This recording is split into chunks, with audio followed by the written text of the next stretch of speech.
Assalamualaikum warahmatullahi wabarakatuh. Salam sejahtera bagi kita semua. Perkenalkan, kami dari kelompok 4 akan presentasi mengenai teknik-teknik perencanaan pendidikan. Sebelum kami melakukan presentasi, kami akan memperkenalkan anggota dari kelompok kami. Yang pertama yaitu ada saya sendiri, Dian Putri Aprilia. Yang kedua ada Devianti Putri Prihatini. Yang ketiga ada Anissa Fitri. Yang keempat ada Dendria Mutiara Hasan. Yang kelima ada Desi Fitriani. Dan yang keenam ada Rizka Rahmawati. Baik, pada kelompok 4 akan membahas mengenai pengertian perencanaan pendidikan. Yang kedua ada tujuan dari perencanaan pendidikan. Yang ketiga ada teknik-teknik dalam perencanaan pendidikan. Yang keempat ada implementasi perencanaan pendidikan. Dan yang kelima ada prinsip-prinsip dalam penyusunan dan pelaksanaan perencanaan pendidikan. Untuk itu langsung saja. Baik, saya akan menjelaskan yang pertama yaitu mengenai pengertian perencanaan pendidikan. Perencanaan sendiri memiliki arti yaitu prosedur penetapan hasil yang diinginkan dan penetapan tindakan serta unsur yang mempengaruhi hasil yang diinginkan dengan praktis dan lancar. Sedangkan pendidikan menurut Lavenger dalam Mubin 2020 memiliki arti yaitu tuntunan yang diperoleh dari orang yang lebih tua kepada orang yang lebih muda agar sampai ke titik kematangan manusia. Melalui pendidikan, manusia akan menjadi pribadi yang mandiri dan tidak bergantung dengan orang lain, sehingga dapat menjadi manusia yang siap dengan masa depan. Tujuan perencanaan pendidikan yang pertama yaitu upaya untuk mengoptimalkan sumber daya sebagaimana hasil analisis internal dan eksternal. Yang kedua yaitu panduan dalam pelaksanaan perencanaan pendidikan dengan melihat indikator-indikator di dalamnya. Yang ketiga sebagai standar pengawasan. Yang keempat yaitu alat untuk meminimalisir berbagai kesulitan selama proses pembelajaran. Yang kelima yaitu sebagai tolok ukur atau arahan dalam pencapaian tujuan. Yang keenam yaitu gambaran nyata dari kegiatan-kegiatan dan keterkaitannya. Teknik-teknik perencanaan pendidikan. Teknik perencanaan pendidikan merupakan langkah awal dari proses pembuatan perencanaan. Teknik perencanaan akan berjalan jika didukung oleh unsur-unsur yang berjalan dengan lancar, seperti mengetahui kondisi dan keadaan yang sedang terjadi dan mengetahui apa yang akan direncanakan.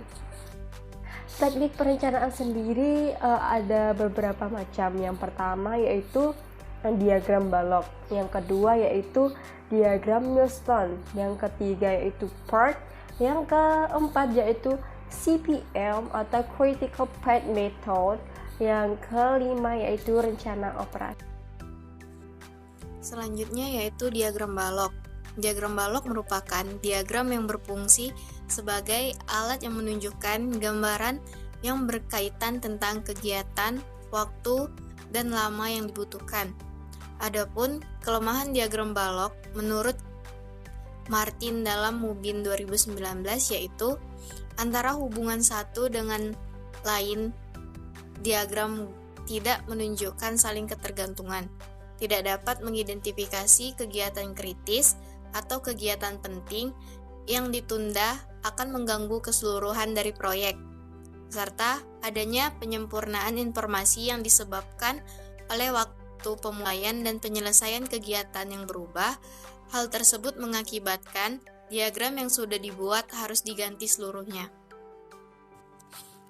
Adapun contoh dari diagram balok yaitu pada pembangunan gedung sekolah dengan rencana kegiatan seperti desain dilakukan pada bulan Januari, perizinan pada bulan Februari, penunjuk kontraktor pada bulan Maret, pelaksanaan pada bulan April, pemeriksaan pada bulan Mei, dan serah terima pada bulan Juni.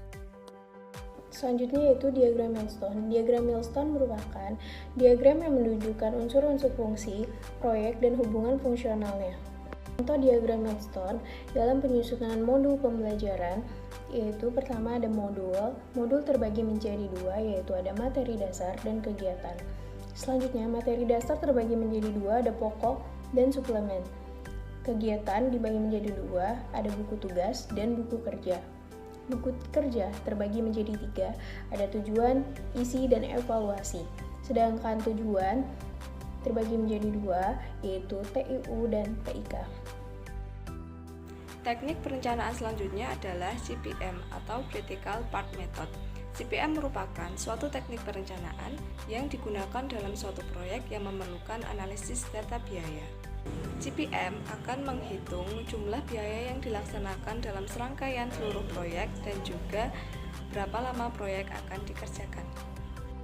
Berikut adalah contoh dari CPM pembangunan ruang kelas. Di sini terdapat ada 6 kolom yang berisi dari kode, activity, pendahuluan, lanjutan, normal, dan cepat. Yang pertama adalah kode atau kode kegiatan. Di kode kegiatan dituliskan dengan huruf A, B, C, hingga seterusnya. Selanjutnya adalah activity atau aktivitas kegiatan. Di aktivitas kegiatan dituliskan dengan fondasi, tiang, air, dinding, hingga finishing. Selanjutnya adalah pendahuluan atau operasi yang mendahului. Di sini kode A merupakan operasi pendahuluan dari segala rangkaian operasi yang akan dilakukan. Setelah operasi pendahuluan dilanjutkan dengan kegiatan lanjutan, yaitu setelah kode A akan dilanjutkan oleh kode B, C, dan seterusnya.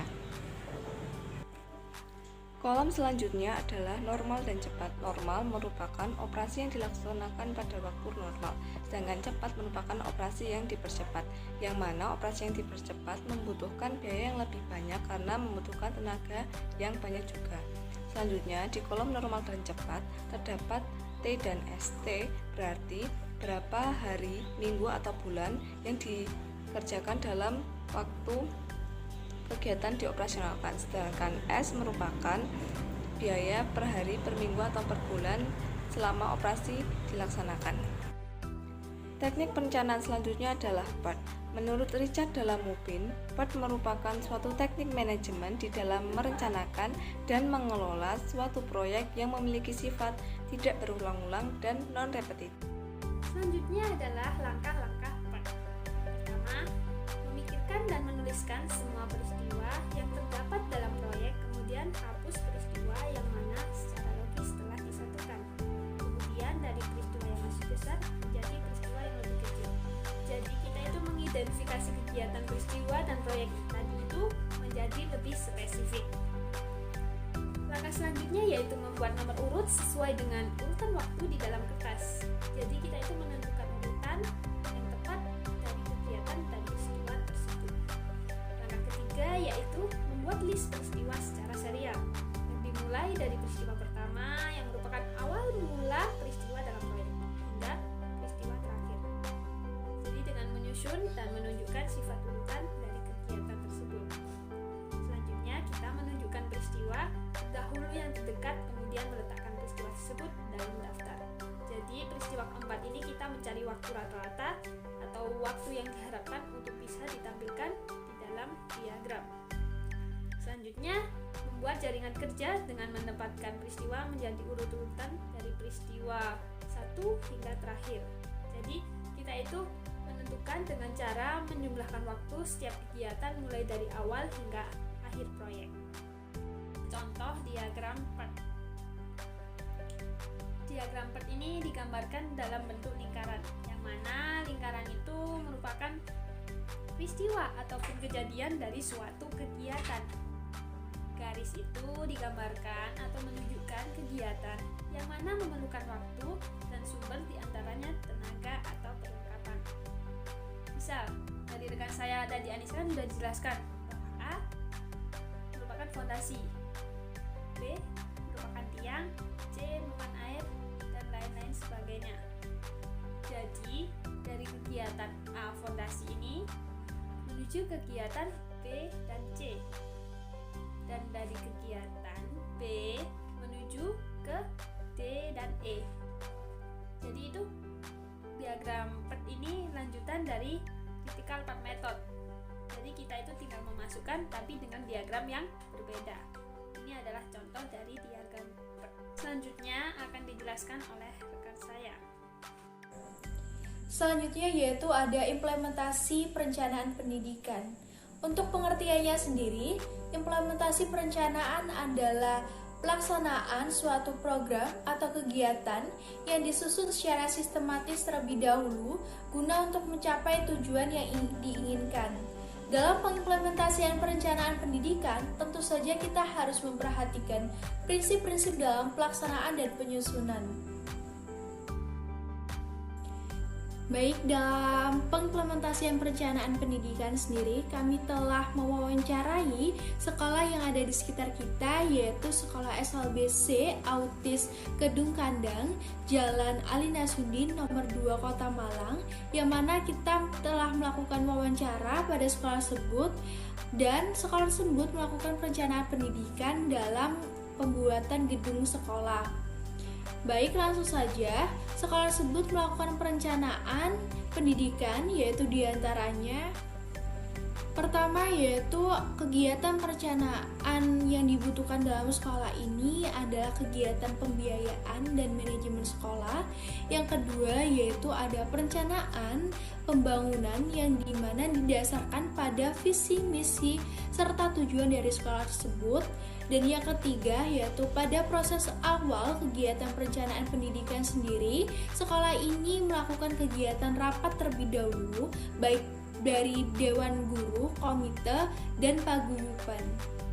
Untuk teknik perencanaan pendidikan sendiri pada sekolah ini tetap mengacu pada EDS sekolah yang tahun lalu, yaitu dengan memantau situasi dan kondisi serta merencanakan sesuai target dan tujuan dari sekolah tersebut.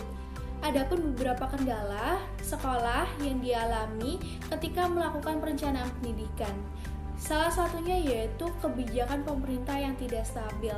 Dari adanya kebijakan pemerintah yang tidak stabil tersebut mengakibatkan terhambatnya pembangunan perencanaan pendidikan tersebut. Sehingga dari kepala sekolah harus memiliki suatu solusi tersendiri atas kendala yang dirasa sangat menghambat pembangunan perencanaan pendidikan itu sendiri. Oke, selanjutnya yaitu ada prinsip-prinsip dalam pelaksanaan dan penyusunan teknik perencanaan pendidikan.